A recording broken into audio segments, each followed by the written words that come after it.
3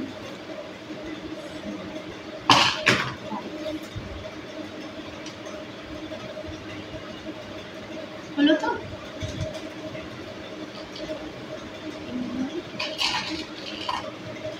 1 একটা, 2 এর ঘরে ওর বসাতে তলায় তলায়, 3 এর ঘরে 1 2 3, 4 এর ঘরে 1 2 3 4,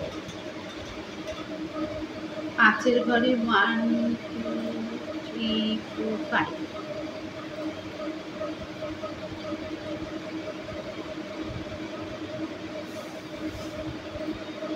ঠিক আছে।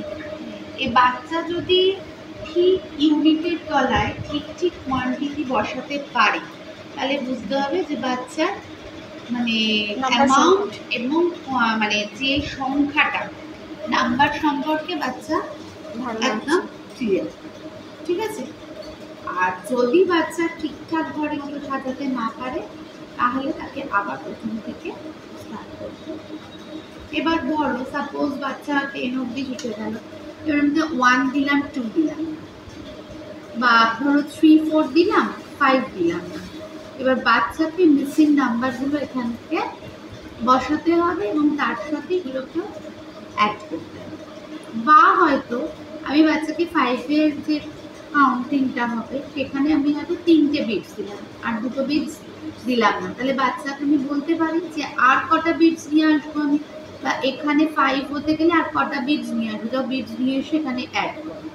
তাহলে কি হলো, এর মাধ্যমে এরা কাউন্টিংও শিখছে যে 3 + 2 = 5, বা ধরো এখানে আমি 2টো দিলাম 2টো দিলাম না, তার মানে 2 আরো 2টো আমাকে অ্যাড করতে হচ্ছে। এইভাবে কিন্তু ওরা কিছুটা এটার মাধ্যমে অ্যাডিংও শেখে। হলো, এটা হচ্ছে কার্ডস এন্ড কাউন্টার্স। এটা শুধু 10 অবধি করা যায়, 10 অবধি করা যায়।